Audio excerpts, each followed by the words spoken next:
Hi hello ನಮಸ್ಕಾರ ವೀಕ್ಷಕರೇ, ರಾಮಿ ರೆಸಿಪೀಸ್ಗೆ ನಿಮಗೆಲ್ಲರಿಗೂ ಸ್ವಾಗತ. ನಾನಿವತ್ತು ತುಂಬ ರುಚಿಕರವಾದಂಥ ಒಂದು ಕ್ಯಾರೆಟ್ ಖೀರ್ನ ರೆಸಿಪಿನ ನಿಮ್ಮ ಜೊತೆ ಶೇರ್ ಮಾಡ್ಕೊತಿದ್ದೀನಿ. ಇದನ್ನು ಮಾಡೋದಕ್ಕೆ ಒಂದು ಬೌಲಷ್ಟು ಕ್ಯಾರೆಟು, ಹಾಗೆ ಒಂದು ಬೌಲಷ್ಟು ಸಕ್ಕರೆ ಸ್ವಲ್ಪ ಕಡಿಮೆ ಬೇಕೆಂದರೆ ಸೇರಿಸ್ಕೋಬೋದು. ಹಾಗೆ ಒಂದು ಮುಕ್ಕಾಲು ಬೌಲಷ್ಟಲ್ಲಿ ನಾನು ಸಬ್ಬಕ್ಕಿನ ನೆನೆಸಿಟ್ಕೊಂಡಿದ್ದೆ 1 ಗಂಟೆಗಳ ಕಾಲ, ಚೆನ್ನಾಗಿ ನೆಂದಿದೆ. ಹಾಗೆ ಏಲಕ್ಕಿ ಪುಡಿ, ಸ್ವಲ್ಪ ಡ್ರೈ ಫ್ರೂಟ್ಸು, ತುಪ್ಪ ಬೇಕಾಗುತ್ತೆ. ಮತ್ತು ನಾನಿಲ್ಲಿ ಅರ್ಧ ಲೀಟ್ರಷ್ಟು ಹಾಲನ್ನ ತೊಗೊಂಡಿದ್ದೀನಿ.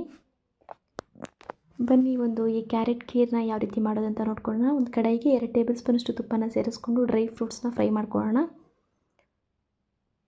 ದ್ರಾಕ್ಷಿ ಎಲ್ಲ ಡಬಲ್ ಸೈಜ್ ಆಗಬೇಕು, ಹಾಗೆ ಗೋಡಂಬಿ ಸ್ವಲ್ಪ ಬ್ರೌನ್ ಆಗಬೇಕು, ಅಲ್ಲವರೆಗೂ ತುಪ್ಪದಲ್ಲಿ ಫ್ರೈ ಮಾಡಿಕೊಂಡು ತೆಗೆದಿಟ್ಕೊಂಡು ಅದೇ ತುಪ್ಪಕ್ಕೆ 1 ಬೌಲಷ್ಟು ಕ್ಯಾರೆಟ್ನ ಸೇರಿಸ್ಕೊಂಡು ಕಲರ್ ಚೇಂಜ್ ಆಗೋವರೆಗೂ, ಹಸಿ ವಾಸನೆ ಎಲ್ಲ ಹೋಗೋವರೆಗೂ ಫ್ರೈ ಮಾಡ್ಕೋಬೇಕು.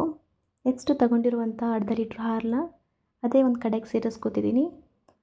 ಹಾಲು ಸೇರಿಸಾದ್ಮೇಲೆ ಈ ರೀತಿ ಮಧ್ಯೆ ಮಧ್ಯೆ ಕೈ ಆಡ್ತಿರಬೇಕು, ಯಾಕಂದರೆ ಹಾಲು ಕೆನೆ ಕಟ್ಟಿಬಿಡುತ್ತೆ. ಈ ರೀತಿ ಹಾಲು ಒಂದು ಕುದಿ ಬಂದ ತಕ್ಷಣ ನಾವು ನೆನೆಸಿಟ್ಕೊಂಡಿರುವಂಥ ಸಬ್ಬಕ್ಕಿನ ಸೇರಿಸ್ಕೋಬೇಕು. ಸಬ್ಬಕ್ಕಿನ ಸೇರಿಸಾದ್ಮೇಲೆ ಇನ್ನೊಂದು ಕುದಿ ಬರೋವರೆಗೂ ವೆಯ್ಟ್ ಮಾಡಬೇಕು.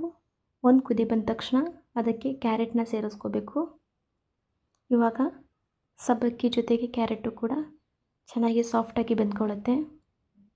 ಕ್ಯಾರೆಟ್ನ ಹಾಕಾದ್ಮೇಲೆ ಸುಮಾರು ಒಂದು 15ರಿಂದ 20 ನಿಮಿಷನಾದರೂ ನಾವು ಚೆನ್ನಾಗಿ ಮೀಡಿಯಮ್ ಫ್ಲೇಮಲ್ಲಿ ಬೇಯಿಸ್ಕೋಬೇಕಾಗತ್ತೆ, ಯಾಕಂದರೆ ಕ್ಯಾರೆಟ್ ಎಲ್ಲ ಸಾಫ್ಟ್ ಆಗಬೇಕಲ್ವ. ಸೊ ಇವಾಗ ಚೆನ್ನಾಗಿ ಕುದಿ ಬಂದು ಒಂದು 20 ನಿಮಿಷ ನಾನು ಕ್ಯಾರೆಟ್ನ ಹಾಲಲ್ಲಿ ಬೇಯಿಸ್ಕೊಂಡಿದ್ದೆ. ಹಾಗೆ ಇವಾಗ 1 ಬೌಲಷ್ಟು ಸಕ್ಕರೆನ ಸೇರಿಸ್ತಿದ್ದೀನಿ. ಸಕ್ಕರೆನ ಸೇರಿಸಾದ್ಮೇಲೆ ನೀಟಾಗಿ ಒಂದು ಸರಿ ಮಿಕ್ಸ್ ಮಾಡ್ಕೋಬೇಕಾಗತ್ತೆ. ಸಕ್ಕರೆ ಚೆನ್ನಾಗಿ ಕರಗುತ್ತೆ. ಒಂದು 5 ನಿಮಿಷದಲ್ಲಿ ಸಕ್ಕರೆ ಕರದಾಗಿಬಿಡುತ್ತೆ. ಸಕ್ಕರೆ ಕರೆದ ತಕ್ಷಣ ನಾವು ಕುಟ್ಟಿಟ್ಕೊಂಡಿರುವಂಥ ಏಲಕ್ಕಿ ಪುಡಿ ಕೂಡ ಸೇರಿಸ್ಕೋಬೇಕು. ಏಲಕ್ಕಿ ಪುಡಿನ ಸೇರಿಸಾದ್ಮೇಲೆ ಚೆನ್ನಾಗಿ ಇನ್ನೊಂದು ರೌಂಡ್ ಮಿಕ್ಸ್ ಮಾಡ್ಕೋಬೇಕಾಗತ್ತೆ. ಹಾಗೆ ನೋಡಿ, ಚೆನ್ನಾಗಿ ಕುದೀತಿದೆ. ಇವಾಗ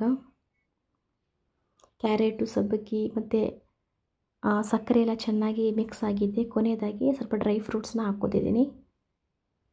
ನೋಡಿ, ಸ್ವಲ್ಪ ತಣ್ಣಗಾದ್ಮೇಲೆ ಯಾವ ರೀತಿ ಆಗಿದೆ ಅಂತ. ಆ ಕಲರ್, ರೆಡ್ ಖೀರ್ನ ಟೆಕ್ಸ್ಚರ್ ಎಲ್ಲ ತುಂಬ ಚೆನ್ನಾಗಿ ಬಂದಿದೆ. ತುಂಬ ರುಚಿಯಾಗಿರುತ್ತೆ ಇದು, ಹಾಗೆ ಆರೋಗ್ಯಕ್ಕೂ ಕೂಡ ತುಂಬ ಒಳ್ಳೆಯದು. ಇದರ ಒಂದ್ಸರಿ ಟ್ರೈ ಮಾಡಿ ನೋಡಿ, ಪದೇ ಪದೇ ಮಾಡ್ಕೊಂಡು ತಿಂತೀರಾ. ಯಾವುದಾದ್ರೂ ಒಂದು ಫಂಕ್ಷನ್ ಇದ್ದಾಗ ಅಥವಾ ಮನೆಗೆ ಯಾರಾದರೂ ಗೆಸ್ಟ್ ಬಂದಾಗ ಈ ಖೀರಂತೂ ತುಂಬ ಟೇಸ್ಟಿಯಾಗಿ ಮಾಡ್ಕೋಬೋದು. ಕೊನೆಯದಾಗಿ ಸ್ವಲ್ಪ ಪಿಸ್ತಾನ ಹಾಕಿ ಗಾರ್ನಿಷ್ ಮಾಡ್ಕೊತಿದ್ದೀನಿ. ಈ ರೆಸಿಪಿ ಇಷ್ಟ ಆದರೆ ಲೈಕ್ ಮಾಡಿ, ಕಮೆಂಟ್ ಮಾಡಿ, ಸಬ್ಸ್ಕ್ರೈಬ್ ಮಾಡ್ಕೊಂಡು ನೋಡಿ.